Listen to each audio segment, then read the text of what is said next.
आपल्याला पहिल्या सुरू जिल्ह्याचे नाव पालघर. गट क च्या 48 जागा आहेत. गट ड च्या 3 जागा आहेत. असे एकूण रिक्त पदे आहेत पालघर जिल्ह्यामध्ये 51. आणि दुसरे रत्नागिरी.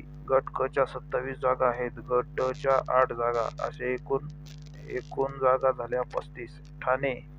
गट क च्या 27 आणि गट ड च्या 9. अशा एकूण रिक्त जागा 36 आहेत. अजून लवकरच नवीन वर्षाची ॲड बसण्याची शक्यता आहे.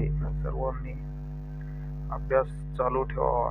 रायगड जिल्ह्यामध्ये गट क च्या 24 जागा रिक्त आहेत आणि गट ड च्या 25. अशा एकूण रिक्त पदे आहेत 49. सिंधुदुर्गमध्ये गट क च्या 13 आणि गट ड च्या 16. अशा एकूण 29. अशा कोकण विभागामध्ये एकूण गट क च्या जागा शिल्लक आहेत 139 आणि गट ड च्या 61. म्हणजे एकूण रिक्त पदे आहेत 200. त्यानंतर पाहूया आपण पुणे विभाग. पुणे विभागामध्ये कोल्हापूर 33. गट क च्या 33 जागा. गट ड च्या 10 जागा शिल्लक आहेत आणि त्या एकूण रिक्त पदे 43. सोलापूर 68. गट ड च्या 27. अशा एकूण 95. सोलापूरला जास्ती जागा आहेत 95 जागा म्हणजे. सांगली एकूण जागा 99. गट क च्या 83. गट ड च्या 16 आहेत. सातारा 1. गट क च्या 91. गट ड च्या 30. एकूण 121. सातारा जिल्ह्यामध्ये जास्त रिक्त जागा आहेत. पुणे जिल्हा. गट क 21. गट ड 33. एकूण 54. ह्या पुणे विभागातील जागा आहेत. पुण्यातील एकूण गट क च्या रिक्त जागा 296. गट ड च्या 116. एकूण रिक्त जागा 412. आता नागपूर विभाग. नागपूर विभागामध्ये नागपूर जिल्ह्यामध्ये गट क च्या 95. गट ड च्या 34. एकूण रिक्त जागा 129. नागपूर जिल्ह्यामध्ये रिक्त जागा जास्त आहेत. वर्धा जिल्ह्यामध्ये गट क च्या 62. गट ड च्या 20 आणि एकूण 82. भंडारा जिल्ह्यामध्ये गट क च्या 31. गट ड च्या 12 आणि एकूण रिक्त जागा 43. गोंदिया गट क च्या 38. गट ड च्या 1 असे एकूण 39. चंद्रपूर गट क 67. गट ड च्या 17. एकूण रिक्त पदे आहेत 84. गडचिरोलीमध्ये गट क 59. गट ड 4 जागा आहेत.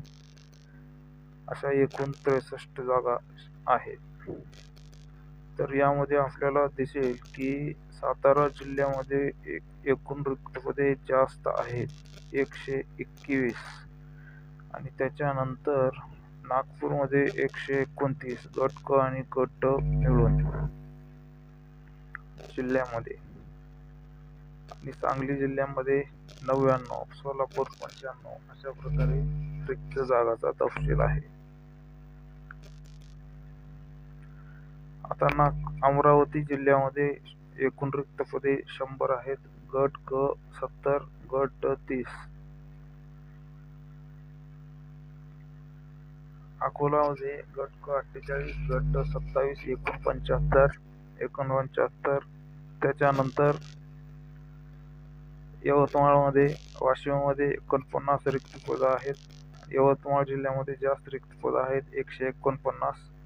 बुलढाणा जिल्ह्यामध्ये 114 एकूण रिक्त पदं. त्यामध्ये गट क 79. गट ड 35. अमरावती विभाग एकूण रिक्त पदे आहेत 487. गट क चे 330 आणि गट ड चे 157. धुळे जिल्ह्यामध्ये 29 रिक्त पदं आहेत. अहमदनगरमध्ये जास्त रिक्त पदे आहेत 132. नाशिक 83. जळगाव 124 सर्वात जास्त आहे.